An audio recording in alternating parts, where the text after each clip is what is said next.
ठाणे घोडबंदर महामार्गावरच्या दुरुस्ती कामांसाठी अवजड वाहनांना घातलेल्या बंदीचा फटका अखेर सामान्य नागरिक आणि विद्यार्थ्यांना बसलाय।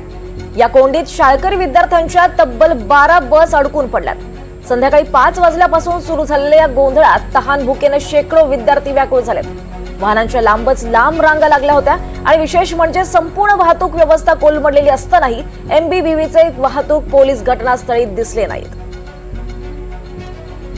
अधिक माहिती घेऊयात आमचे प्रतिनिधी मनोज सातवी यांच्याकडून। मनोज, काय अधिक माहिती या संदर्भात? दीपाली, ठाणे घोडबंदर मार्गाच्या दुरुस्ती कामासाठी हा ब्लॉक घेण्यात आलेला होता आणि अवजड वाहनं या ठिकाणावरून जाण्यास बंदी करण्यात आलेली होती।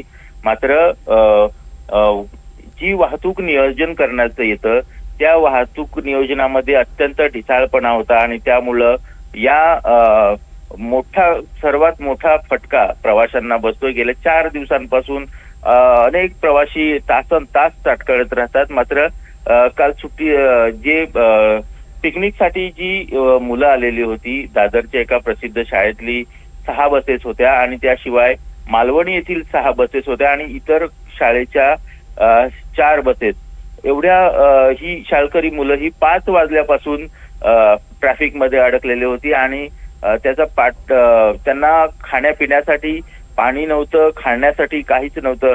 जंगलाच्या भागात या मुलांच्या बसेस अडकलेल्या होत्या आणि यासाठी सामाजिक कार्यकर्ते तेथील असतील किंवा मी स्वतः पोलिसांना वारंवार वाहतूक शाखेच्या पोलिसांना वारंवार फोन करून या संदर्भात तातडीने त्या मुलांना काही तुम्हाला मदत करता येतील का किंवा काही करता येईल का अशा पद्धतीने त्यांना विचारणा करत होतो। मात्र कुठलाही प्रतिसाद या वाहतूक शाखेच्या पोलिसांकडून मिळालेला नाहीये।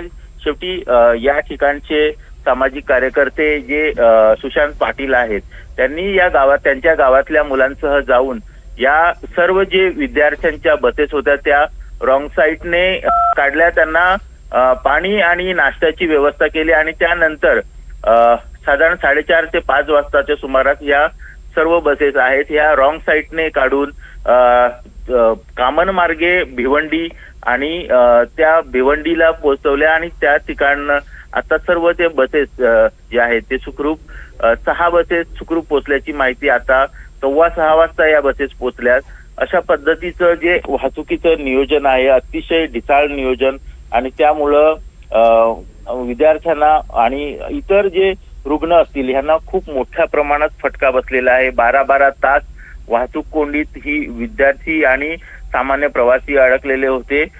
त्यामुळं ही जी आता दुसरी वाहतुकीचं जे नियोजन आहे खूप वाईट पद्धतीने आहे आणि याचा सर्व फटका मुंबई अहमदाबाद राष्ट्रीय महामार्गावर जे प्रवास करतात, मुंबई किंवा ठाण्याच्या दिशेने जाणारे प्रवासी यांना मोठ्या प्रमाणात फटका बसतोय आणि याच्यात जे अत्यावश्यक रुग्ण ज्यांना वैद्यकीय सेवा मिळण्यासाठी काही रुग्ण देखील असतात आणि त्यांचा उपचार न मिळाल्याने देखील मृत्यू झाल्याच्या घटना याच कारणाने आपल्याला 2-3 घटना अशा घडलेल्या आहेत आणि तरी देखील प्रशासन याची कोणतीही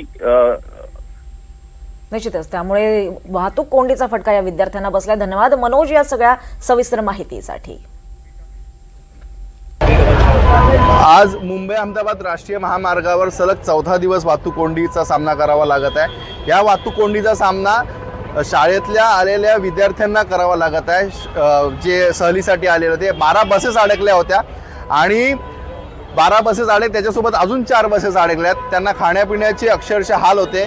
इथे त्यांचं खाण्याचं नियोजन झालं, परंतु आम्ही जेव्हा आपले प्रतिनिधी NDTVचे मनोज सातवी यांच्याशी माझा संपर्क झाला, मी सांगितलं की ससोनगर या ठिकाणी ACP स्वतः आहेत आणि त्यांनी ACPंना आमच्या समोर फोन लावला। आम्ही बघितलं की मनोज यांचा फोन येतोय पत्रकारांचा, पण त्यांनी बघून न बघितल्यासारखं केलं।